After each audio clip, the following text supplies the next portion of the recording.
And today, when you chance to gaze upon that beautiful emblem of liberty, that magnificent star-spangled banner which waves so proudly o'er us, you will see set in that field of blue 47 glittering stars, spreading forth their rays of light, representing the greatest, grandest, and most powerful and enlightened nation upon the face of God's green footstool. And we have not reached the zenith of our greatness yet.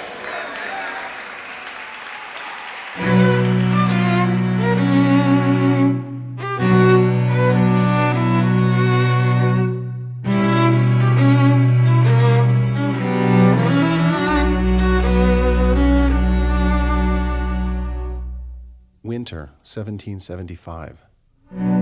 Defying threats of imprisonment from the royal governors of Virginia and North Carolina, Attorney Richard Henderson persuades the leaders of the Cherokee Nation to meet at the Sycamore Shoals of the Watauga River to finalize the purchase of land. Henderson's enterprise, known as the Transylvania Company of North Carolina, intended to acquire the indigenous people's ancestral hunting ground between the Kentucky, Ohio, and Cumberland rivers in exchange for cash and trade goods. The arrival of 1,200 members of the Overhill Cherokee followed months of obfuscation by various hired white men, including the explorer Daniel Boone, to lure this vast swath of land away from these people with the promise of a wealth of goods such as guns, lead, gunpowder, tools, flour, salt, hogs, bearskins, calico shirts, and Dutch blankets. On March 14th, negotiations officially began between Henderson and the 4 chiefs of the Grand Council. By the end of the 3rd day, dissent had divided many of the attendees as to the exact nature of the offer. Was it an annual lease or a permanent sale? Chickamauga Chief Dragging Canoe pleaded with his fellow leaders to resist the continued encroachment of these white settlers driven by endless greed. Despite his dire warnings, the Cherokee Nation voted to release 20 million acres to the Transylvania Company for goods equal to the amount of 10,000 English pounds. The gathering ended with a great feast, though the so-called Treaty of Sycamore Shoals was never a treaty by definition, but was in fact a quitclaim deed drafted by 2 attorneys assigned by Henderson to represent the chiefs. The final document was signed by those 3 remaining chiefs, and inexplicably not by any of the 9 individual partners in the company. This land heist at .0005 pence per acre later became known as the Transylvania Purchase. Henderson's dream to create the 14th colony signaled the expansion of the western frontier.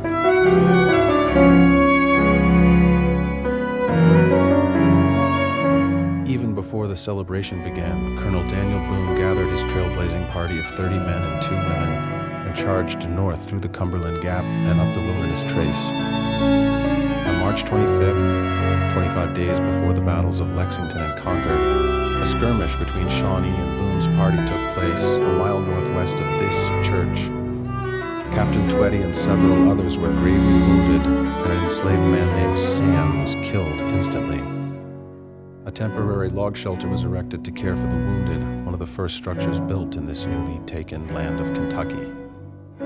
After burying Captain Tweddy and his slave Sam, the expedition continued heading north. On April 1st, Boone, along with Colonel Richard Calloway, began erecting a permanent fort on the south bank of the Cuttawa River. This twisting river flows northwest from the ancient Appalachian Mountains and is now known as the Kentucky River. Individual cabins were built, corn and peach stones planted. By June 14th, deeds were issued by the proprietors of the colony of Transylvania for small lots within Fort Boonesboro. By September, family members began arriving from North Carolina and moved into rustic homes. In November, 9 months after the expedition began, the first child was born in the fort. His name was Frederick, the son of Calloway, and his slave, Dolly.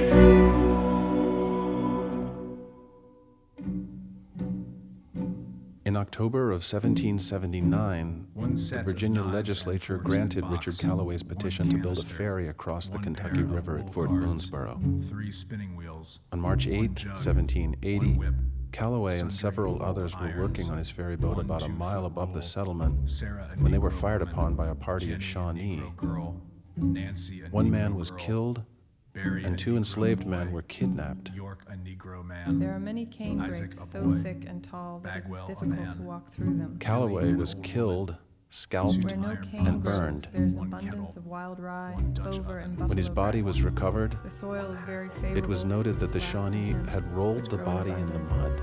And I have heard a hunter assert that he saw above 1,000 buffaloes at the Blue Licks at once.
December the 20th, 1849, Oregon Territory.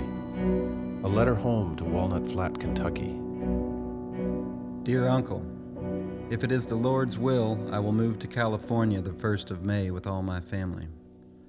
I will stay there about 15 months and try to make a raise of as much gold dust as we all want. Fir timber is 300 feet high. I have seen the common elder you make use for sugar spikes large enough to make 6 rails to the cut. There is white oak, black oak, dogwood, and soft maple. Peaches and apple trees bear every year.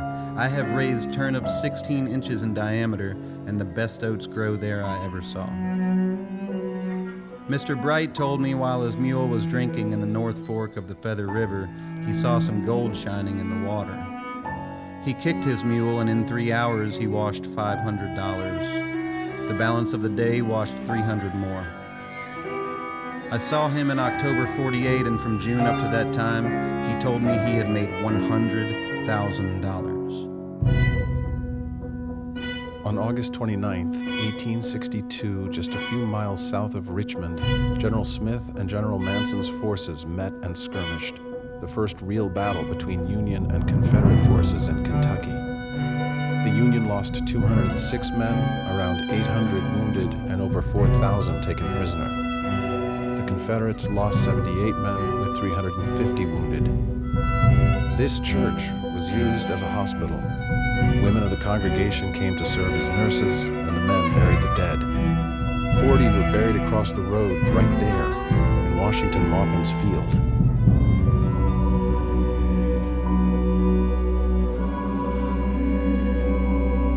Brother against brother.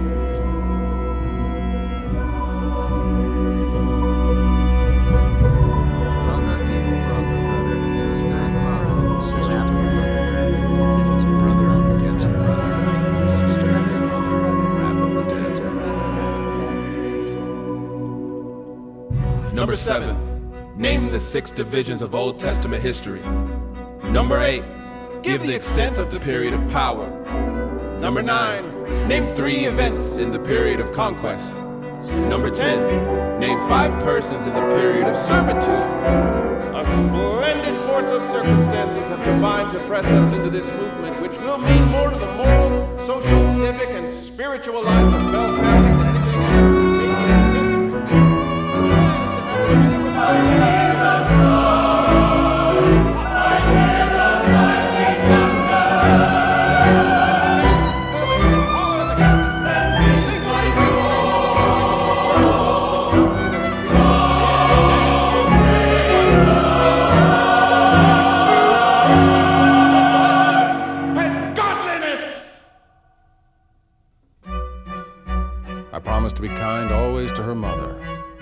Never join any lodge that does not admit women. Never to smoke more than 3 cigars on a weekday and not more than 5 on Sunday. Never to use profane language. To beat carpets every spring without grumbling. Never to drink intoxicating liquors except at the annual spring house cleaning. And never to keep a dog. The victim was found shot in her residence on August 16, 1975. A neighbor looking through a window spotted the body lying in a hallway. She had been shot 4 times in the back of the head.